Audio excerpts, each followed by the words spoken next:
اعوذ باللہ من الشیطان الرجیم، بسم اللہ الرحمن الرحیم۔ فیٹ ٹریک چینل میں خوش آمدید۔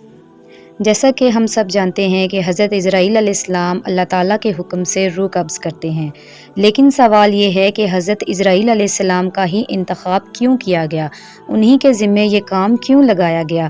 تو قصہ کچھ اس طرح سے ہے کہ جب اللہ تعالیٰ نے حضرت آدم علیہ السلام کی تخلیق کا ارادہ فرمایا تو حضرت جبرائیل علیہ السلام کو حکم دیا کہ زمین سے ہر قسم کی مٹی لے آؤ، سفید، سرخ، نرم، میٹھی اور کھاری وغیرہ۔ بس اللہ تعالیٰ کے حکم کی تعمیل کرنے کے لیے حضرت جبرائیل علیہ السلام زمین پر تشریف لائے اور ایک مشت خاک زمین سے اٹھانی چاہی۔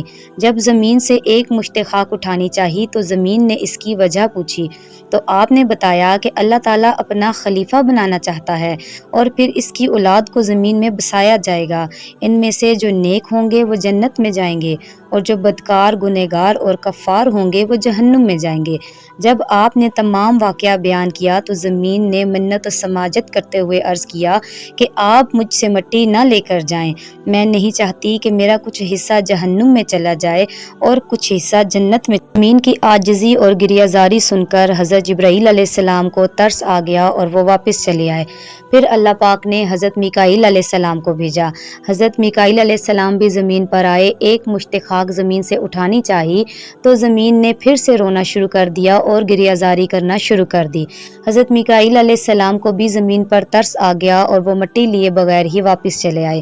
پھر اللہ پاک نے حضرت اسرافیل علیہ السلام کو بھیجا۔ جب آپ زمین پر تشریف لائے تو آپ کے ساتھ بھی وہی کیفیت پیش آئی، آپ بھی زمین کی عاجزی اور انکساری دے کر اور پریشانی اور غم دے کر واپس چلے آئے۔ پھر اللہ تعالیٰ نے حضرت اسرائیل علیہ السلام کو بھیجا، آپ بھی جب تشریف لائے مٹی اٹھانی چاہی تو زمین نے حسب معمول سابقہ پھر سے وہی فریاد شروع کر دی، لیکن حضرت اسرائیل علیہ السلام نے کہا کہ میں تیری بات مانوں یا اپنے رب کا حکم تسلیم کروں۔ آپ نے زمین کی کوئی بھی فریاد نہ سنی بلکہ مٹی لے کر واپس چلے آئے۔ جب آپ نے مٹی لا کر اللہ پاک کے سامنے پیش کی تو اللہ پاک نے فرمایا کہ اے اسرائیل، اب سے روح قبض کرنے کی ڈیوٹی بھی تیری ہے، کیونکہ جب روح قبض کرنے جاتے ہیں تو گھر والے اسی طرح سے روتے رہیں گے اور تو روح قبض کر کے واپس چلا آئے گا۔ اس بات میں حقیقت یہ تھی کہ کوئی بھی رحیم اور ترس کرنے والا کبھی بھی روح قبض نہیں کر سکتا۔ تو اللہ پاک کی طرف سے یہ ان تمام فرشتوں کا امتحان تھا جس پر حضرت اسرائیل علیہ السلام ہی ثابت قدم اترے اور آپ کی ہی ڈیوٹی روح قبض کرنے کے لیے لگائی گئی۔